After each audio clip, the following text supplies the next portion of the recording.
பெண்கள் மற்றும் குழந்தைகளுக்கு எதிரான குற்ற சம்பவங்களை தடுக்க உருவாக்கப்பட்ட சிங்கப்பெண் சிறப்பு அதிரடிப்படை திட்டம் சென்னை எழும்பூர் ராஜரத்தின மைதானத்தில் நடைபெற்ற விழாவில் முதலமைச்சர் ஜோசப் விஜய் தொடங்கி வைத்தார்.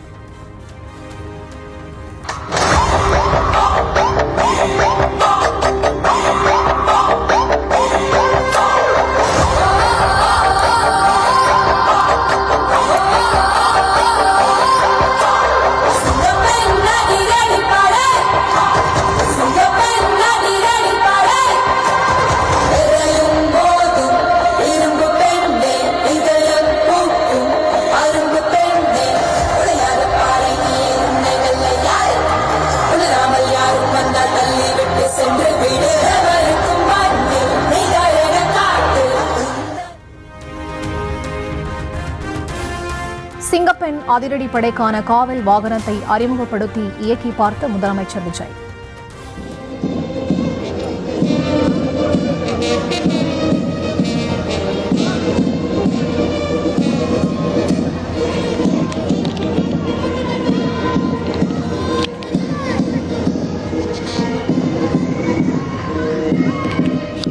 சிங்கப்பெண்களின் அணிவகுப்பையும் பார்வையிட்டார்.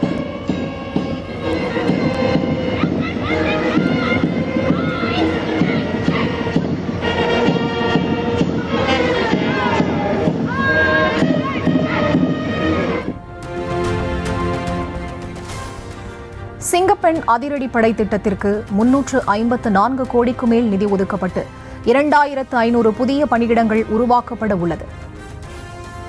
சிங்கப்பெண் சிறப்பு படைக்காக நம் அரசு சார்பாக முதற்கட்டமாக 354 கோடிக்கு மேல நிதி ஒதுக்கப்பட இருக்கு. இந்த திட்டத்தோட இரண்டாவது கட்டமா இந்த படைக்காக மட்டுமே 2500 புதிய பணியிடங்கள் உருவாக்கப்பட உள்ளது.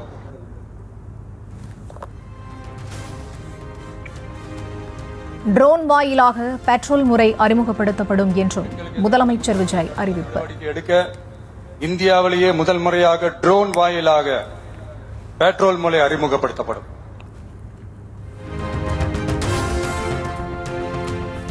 பெண்களுக்கு எதிரான வன்முறைகளை கண்டு நெஞ்சு பதறுகிறது, கண்கள் கலங்குகிறது. போதைப்பொருள் புழக்கத்தை பல ஆண்டுகளாக கண்டுகொள்ளாமல் விட்டதுதான் பிரச்சினைக்கு காரணம் என முதலமைச்சர் விஜய் வேதனை. பெண்களை பத்தின சில செய்திகள்லாம் கேட்கும் போது உண்மையிலேயே மனசு பதறுது, கண்ணு கலங்குது. அது கண்ட்ரோல் பண்ணவே முடியல. ஏன்னா நடக்கிற கொடுமைகள்லாம் யாருக்குங்க? நம்ம குடும்பத்தை சேர்ந்தவங்க தானே. எப்படி மனசு பதறாம இருக்கும்?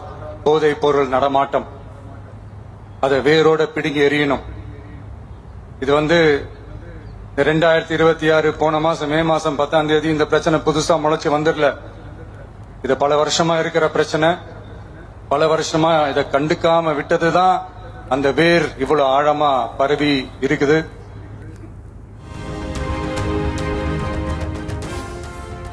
போதைப் பொருள் புழக்கம், பெண்களுக்கு எதிரான வன்முறை, சட்டம் ஒழுங்கு பிரச்சினை ஆகிய மூன்றும் ஒன்றுக்கொன்று தொடர்புடையவை. சட்டம் ஒழுங்கு பிரச்சினை மட்டுமல்ல, சமூக ஒழுங்கு, தனிமனித ஒழுங்கு சம்பந்தப்பட்ட பிரச்சினையும் கூட என முதலமைச்சர் விஜய் திட்டவட்டம். பெண்கள், பெண் குழந்தைகளுக்கான இந்த பாதுகாப்பு இது வெறும் சட்டம் ஒழுங்கு சம்பந்தப்பட்டது மட்டும்தானா அப்படின்னு கேட்டீங்கன்னா இல்ல. இது சமூக ஒழுங்கும் சம்பந்தப்பட்டிருக்கு. சமூக ஒழுங்குல தனி மனித ஒழுங்கும் சம்பந்தப்பட்டிருக்கு. தனி மனிதன் ஒழுங்கா இருந்தாலே அந்த சமூகம் தன்னால மாறும். ஒரு கட்டுப்பாட்டோட ஒரு பொறுப்பா இருந்தாலே இந்த மாதிரி பல பிரச்சனைகளை நம்ம கண்ட்ரோல் பண்ணலாம். சிங்கப்பெண் சிறப்பு அதிரடிப்படை திட்டம் மனதுக்கு நெருக்கமான திட்டம் என முதலமைச்சர் விஜய் பேச்சு. உட்கட்டமைப்பு வளர்ச்சி மட்டுமல்ல, பெண்களும் குழந்தைகளும் மரியாதையாக பாதுகாப்பாக வாழ்வதுதான் முழு வளர்ச்சி என்றும் திட்டவட்டம். ஒரு சில நிகழ்ச்சி மட்டும்தான் மனசுக்கு ரொம்ப நெருக்கமா ஃபீல் பண்ணும். ஒரு கவர்மெண்டோட முதல் சக்சஸ், முழு சக்சஸ் இன்ஃப்ராஸ்ட்ரக்சரோட வளர்ச்சியிலையோ பொருளாதார வளர்ச்சியிலையோ மட்டுமே இல்ல, அந்த ஸ்டேட்டோட பெண்களும் குழந்தைகளும் மரியாதையா வாழ்றாங்களா அப்படின்றதுலதான் அந்த கவர்மெண்டோட முழு சக்சஸுமே இருக்கு. அதோட சேர்ந்ததுதான் மற்ற எல்லா வளர்ச்சியும். அதுலயும் நாங்க கவனம் ஃபுல் கான்சென்ட்ரேட் பண்ணுவோம்.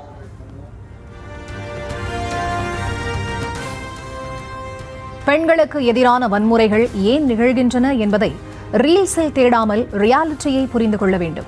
பெண்கள் தன்னம்பிக்கையோடு பாதுகாப்பாகவும் இருக்க போதைப்பொருள் புழக்கத்தை வேரோடு பிடுங்கி எறிய வேண்டும் என முதலமைச்சர் உறுதி. பெண்களுக்கு எதிராக இதெல்லாம் ஏன் நடக்குது, எதுக்கு நடக்குதுன்றது மத்தவங்க மாதிரி ரீல்ஸ்லயும் இன்ஸ்டாலையும் தேடிட்டு இருக்க முடியாது. ரியாலிட்டிய புரிஞ்சுக்கணும். சோ இந்த பிரச்சனைகள்லாம் ஏன் நடக்குது அப்படின்றத அனலைஸ் பண்ணி பார்க்கும்போது சுத்தி பாத்தீங்கன்னா ஒரே இடத்துலதான் வந்து நிக்குது. போதை பொருள் நடமாட்டம். அதை வேரோட பிடுங்கி எறியணும்.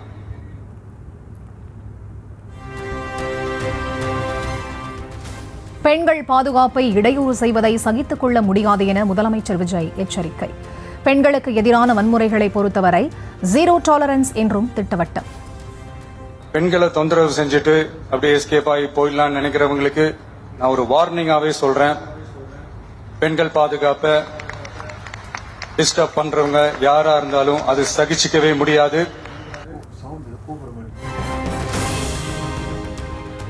பெண்களுக்கு எதிரான குற்றங்கள் மீது விரைந்து கடுமையான சட்ட நடவடிக்கைகள் எடுக்கப்படும். அதே நேரத்தில் நிரபராதிகள் தண்டிக்கப்பட்டு விடக்கூடாது என்றும் காவல்துறை அதிகாரிகளுக்கு முதலமைச்சர் விஜய் அறிவுரை. ஆனா பெண்களை தொந்தரவு செஞ்சுட்டு அப்படியே எஸ்கேப் ஆகி போயிடலாம்னு நினைக்கிறவங்களுக்கு நான் ஒரு வார்னிங்காவே சொல்றேன். பெண்கள் பாதுகாப்பை டிஸ்டர்ப் பண்றவங்க யாரா இருந்தாலும் அது சகிச்சுக்கவே முடியாது. அவங்களுக்கான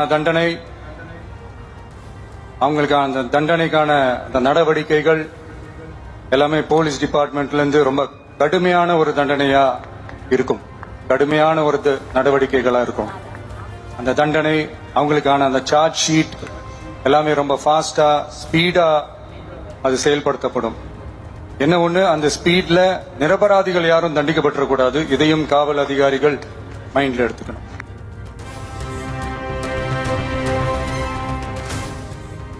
கொறடா உத்தரவை மீறி தாவேக அரசுக்கு ஆதரவளித்த அதிமுக எம்எல்ஏக்கள் 21 பேரின் பதவி தப்பியது. மன்னிப்பு வழங்குவதாக இபிஎஸ் கடிதம் வழங்கிய நிலையில் அதை ஏற்று முடிவை அறிவித்தார் சபாநாயகர் பழனிசாமி அனுப்பிய கடிதங்களில் 13/5/2020 அன்று மேற்கூறிய 21 உறுப்பினரால் செய்யப்பட்ட வாக்களிப்பை மன்னிப்பதாகவும் அதன் விளைவாக அந்த 21 உறுப்பினர்களுக்கு எந்த தகுதியும் இழப்பும் ஏற்படவில்லை என்று திட்டவட்டமாக கூறியுள்ளதால் நான் இந்த மன்னிப்பு கோரிக்கையை ஏற்றுக்கொள்கிறேன். மேலும் 13/5/2026 நடைபெற்ற வாக்களிப்பு தொடர்பாக இந்திய அரசியலமைப்பு சட்டத்தின் 10வது அட்டவணையின் கீழ் மேற்கூறிய 21 உறுப்பினர்களுக்கு எதிரான அனைத்து மேல் நடவடிக்கைகளையும் கைவிடுகிறேன்.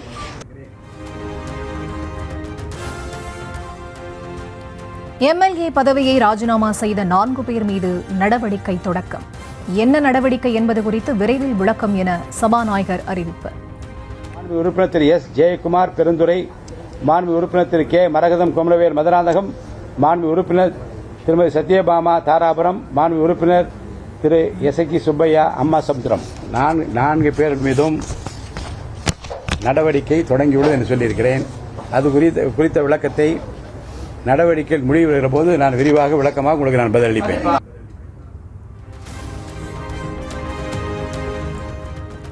தாவேக அரசுக்கு அதிமுக எம்எல்ஏக்கள் 25 பேர் அளித்த ஆதரவு செல்லும். இபிஎஸ் மன்னிப்பு வழங்கிய நிலையில் சபாநாயகர் ஜேசிடி பிரபாகர் அறிவிப்பு. பிரச்சனையின் காரணமாக எங்கள் கொறடா உத்தரவை அவர் மீறினார் என்பதை பற்றியும் அதை பற்றிய விவாதங்கள் பின்னாலே தான் வருகிறது. எனவே வாக்கெடுப்பில் 25 உறுப்பினர்கள் வாக்களித்தது செல்லுபடிதான்.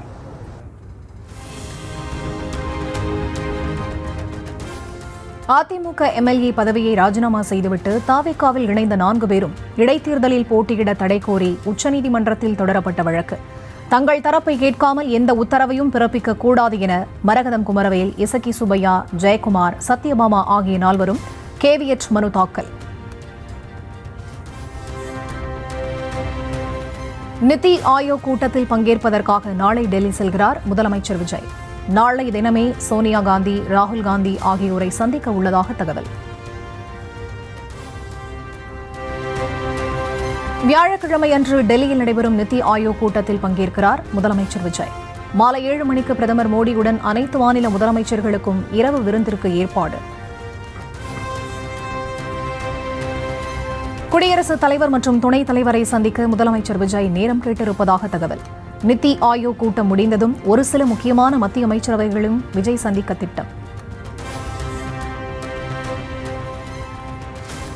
சென்னையின் பல்வேறு இடங்களில் இரவு நேரத்தில் மின்வெட்டு ஏற்பட்டதால் தூக்கத்தை தொலைத்து வீதிக்கு வந்த மக்கள் தினம் தினம் இதே பிரச்சனையால் அவதிப்படுவதாக கூறி மறியல் போராட்டத்தில் ஈடுபட்டதால் பரபரப்பு.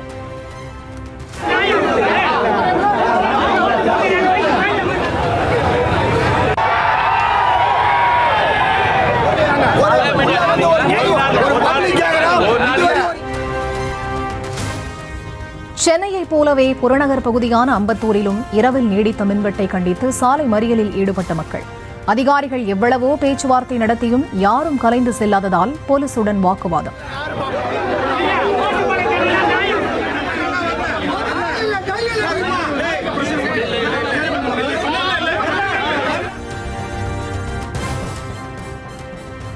திருவள்ளூரை அடுத்த திருநின்றவூர் பகுதியில் தொடர் மின்வெட்டால் ஆத்திரமடைந்த பொதுமக்கள் நள்ளிரவில் மின்வாரிய அலுவலகத்தை முற்றுகையிட்டு போராட்டம் நடத்தியதால் பரபரப்பு.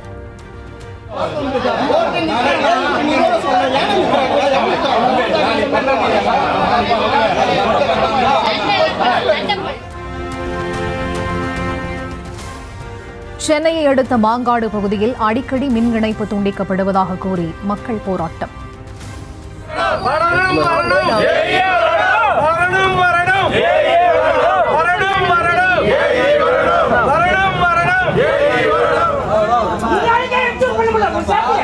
மின் இணைப்பை சரி செய்ய சென்ற ஊழியர் ஷாக் அடித்து தூக்கி வீசப்பட்டதால் அதிர்ச்சி.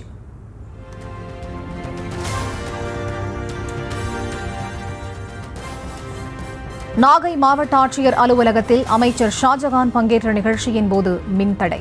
மின் வெளிச்சம் இல்லாத நிலையில் இயற்கை வெளிச்சம் மற்றும் LED திரை வெளிச்சத்தில் நடைபெற்ற கூட்டம்.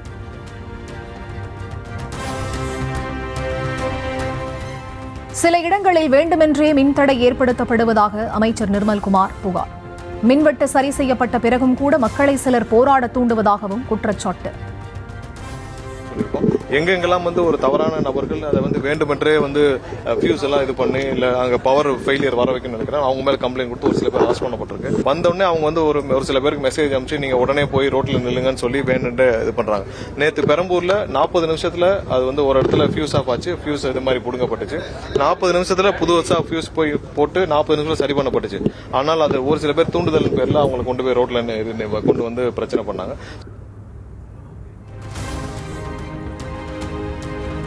பேரிடர் மேலாண்மை துறைக்கு முன்னெச்சரிக்கையாக 1000 கோடி ரூபாயை மத்திய அரசு வழங்கிவிட்டதாக அமைச்சர் செங்கோட்டையன் தகவல். மத்திய அரசு எந்த தயக்கமும் காட்டாமல் கேட்ட நிதியை முன்கூட்டியே வழங்கிவிட்டதாகவும் பாராட்டு. நமக்கு தேவையான பேரிடர் மேலாண்மை துறைக்கு 1000 கோடி ரூபாய் நமக்கு தேவை என்று சொன்னோம். அந்த நிதியை மத்திய அரசு வழங்கி இருக்கிறது. நாம் கேட்கின்ற போதே மத்திய அரசு நமக்கு வழங்க வேண்டிய நிதிகளை இப்போது முன்னெச்சரிக்கையாகவே வழங்கப்பட்டிருக்கிறது என்பதை மகிழ்ச்சியோடு தெரிவித்துக் கொள்கிறேன்.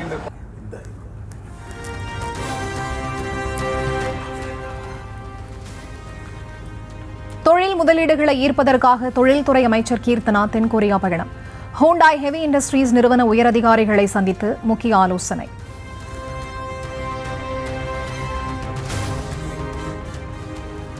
ஆட்சி கலைப்பு அல்லது கவிழ்ப்பு என்பது திமுகவின் நிலைப்பாடு கிடையாது என முன்னாள் அமைச்சர் தங்கம் தென்னரசு விளக்கம். 3 மாதம் கூட தாங்காது என்ற நிலையில்தான் ஆட்சி போய்க் கொண்டிருக்கிறது என ஸ்டாலின் பேசியது திரித்து பரப்பப்படுவதாகவும் விமர்சனம்.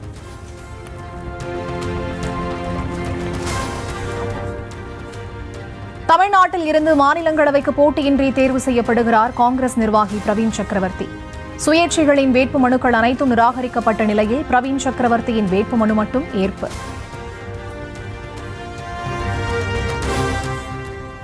தமிழ்நாட்டில் ஜல்லி, எம்சான், பிசான் போன்ற பொருட்களின் விலை உயரவில்லை என கிரஷர் உரிமையாளர்கள் சங்கம் மறுப்பு. தமிழக அரசு நிர்ணயித்த விலைக்கும் குறைவாகத்தான் விற்பனை செய்யப்பட்டு வருவதாகவும் விளக்கம். சென்னை தலைமைச் செயலகத்தில் முதலமைச்சர் ஜோசப் விஜயுடன் பாமக தலைவர் அன்புமணி சந்திப்பு. சாதிவாரி மக்கள் தொகை கணக்கெடுப்பை மாநில அரசே நடத்த வேண்டும் என நேரில் வலியுறுத்தல். தமிழ்நாட்டில் உள்ள 8 கோடி மக்களின் உண்மை நிலையை கண்டறிய சாதிவாரி கணக்கெடுப்பு அவசியம். சட்டப்பேரவையில் ஆளுநர் உரையில் இதற்கான அறிவிப்பை வெளியிடுமாறு முதலமைச்சருக்கு அன்புமணி வலியுறுத்தல். ஜாதிவாரி கணக்கெடுப்பை நடத்த வேண்டும். இதனுடைய அறிவிப்பு வருகின்ற சட்டமன்ற கூட்டத்தொடரில் ஆளுநர் உரையில் அறிவிக்க வேண்டும் என கோரிக்கையோடு அவரை சந்தித்தோம். தமிழ்நாட்டில் உள்ள 8 கோடி மக்களுடைய நிலை, 2.25 கோடி குடும்பங்களுடைய துல்லியமான நிலையை, சமூக பொருளாதார கல்வி நிலையை துல்லியமாக எடுக்க முடியும். எடுத்து இல்லாதவர்களுக்கு வழங்குவது, இல்லாதவர்களுக்கு கொடுப்பதுதான் சமூக நீதி.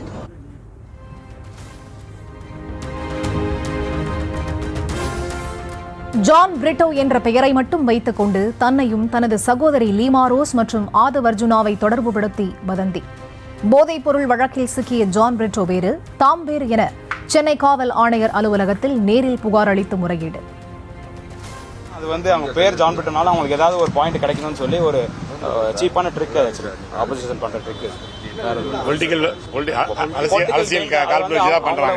அசிங்கப்படுத்துறது. அதாவது நம்ம ஃபேமிலி எல்லாரும் எம்எல்ஏ எல்லாம் இருக்காங்க, மினிஸ்டர்ல இருக்காங்க சொல்லி நம்ம அசிங்கப்படுத்தி அவங்க இது பண்றாங்க.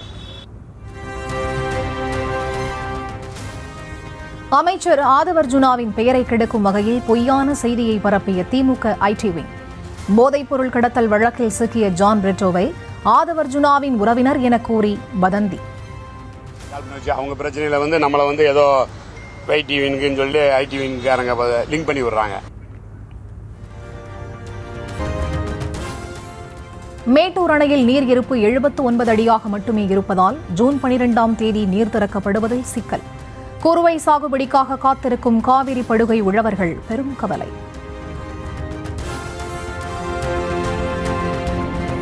சென்னை துறைமுகத்தில் கந்தக வாயு கசிவு ஏற்பட்டு தலைமைச் செயலகத்தில் காற்று மாசடைந்து பொதுமக்கள் பாதிக்கப்பட்ட விவகாரம்.